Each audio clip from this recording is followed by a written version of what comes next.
Viewers, back to my channel. আজ আপনাদের জন্য নিয়ে এসেছি সম্পূর্ণ নতুন একটি রেসিপি।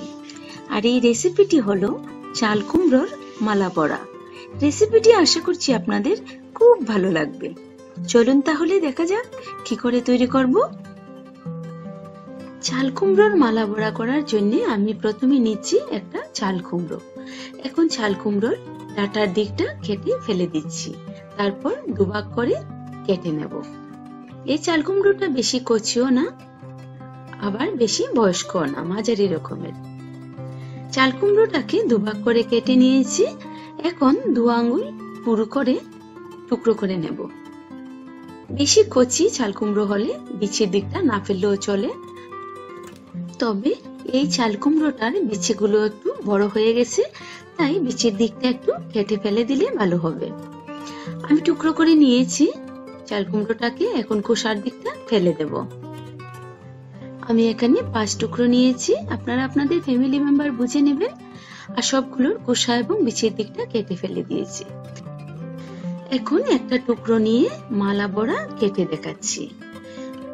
প্রথম আমি ছুরিটা দিয়ে সোজা সোজা করে কেটে নিচ্ছি, তবে খেয়াল রাখতে হবে ছুরিটা যেন একদম চপার বোর্ড পর্যন্ত না পৌঁছায়, তাহলে কিন্তু বড়াটা টুকরো হয়ে যাবে। তাই খেয়াল রাখতে হবে মিডল থেকে সামান্য নিচে নামবে, একদম চপার বোর্ড পর্যন্ত যাবে না। উপরের দিকটা আমি সোজা করে কেটে নিয়েছি। এখন উল্টো করে বাঁকা করে কেটে নেব, অর্থাৎ একদিকে সোজা একদিকে বাঁকা, এভাবে করেই মালা বড়া কাটতে হয়। মালা বড়া করা আসলে খুব একটা কঠিন কিছু না।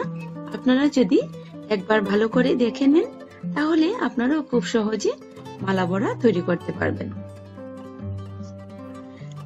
আমি দুদিকেই কেটে নিয়েছি। এখন লম্বা করে দেখাচ্ছি, দেখুন দেখতে কত সুন্দর হয়েছে এবং কতটা লম্বা হয়েছে। একইভাবে আমি সবগুলোকে কেটে নেব। সবগুলো বড়া আমি কেটে নিয়েছি। এখন একটা বোলে তুলে নিচ্ছি। এই পর্যায়ে 1/2 চা চামচ লবণ নিয়ে লবণটা আমি এগুলোতে মেখে 15 মিনিট সময় রেখে দেব। আর এই ফাঁকে বড়াগুলো করার জন্য আমি একটা ব্যাটার তৈরি করে নেব। ব্যাটার তৈরি করার জন্য নিচ্ছি ভর্তি করে 2 টেবিল চামচ পরিমাণ মতো ময়দা, নিচ্ছি ভর্তি করে 1 টেবিল চামচ পরিমাণ মতো কর্নফ্লাওয়ার। কর্নফ্লাওয়ারের পরিবর্তে আপনারা চালের গুঁড়ো দিতে পারেন। সাথে দিচ্ছি 1/2 চা চামচ হলুদ গুঁড়ো, 1/2 চা চামচ ধনিয়া গুঁড়ো, 1/2 চা চামচ জিরে গুঁড়ো, সামান্য মরিচ গুঁড়ো এবং স্বাদ মতো লবণ। লবণের পরিমাণটা বুঝে দিতে হবে, কারণ কুমড়োগুলিতে আগে থেকে লবণ মাখানো আছে। আমি এখন অল্প অল্প জল দিয়ে ব্যাটারটা তৈরি করে নিচ্ছি। জলের কোনো নির্দিষ্ট পরিমাণ নেই, তবে আমার এখানে 1 কাপ পরিমাণ জল লেগেছে। আর ব্যাটারের কনসিস্টেন্সিটা আপনাদের দেখাচ্ছি।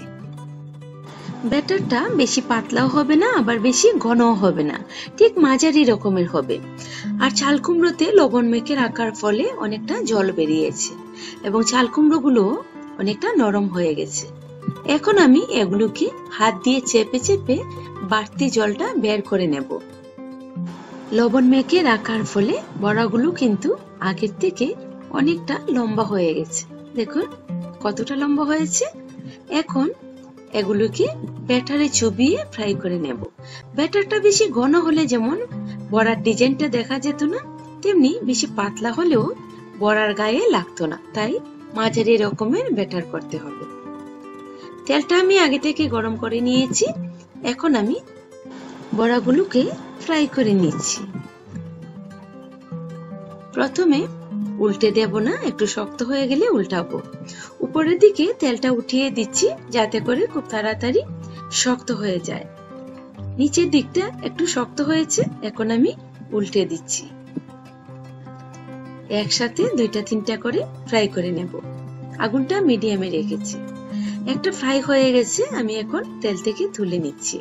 সবগুলো বড়া আমি ফ্রাই করে নিয়েছি। ভিউয়ার্স, রেসিপিটি আপনাদের আশা করছি ভালো লাগবে। যদি ভালো লেগে থাকে তাহলে ফ্রেন্ড ও রিলেটিভদের সাথে শেয়ার করতে ভুলবেন না। আর আমার চ্যানেলটিকে যদি এখনো সাবস্ক্রাইব না করে থাকেন তাহলে প্লিজ এক্ষুনি সাবস্ক্রাইব করে নেবেন। আজ তাহলে বিদায় নিচ্ছি, আবার দেখা হবে অন্য কোনো রেসিপি নিয়ে। সে পর্যন্ত সবাই খুব ভালো থাকবেন।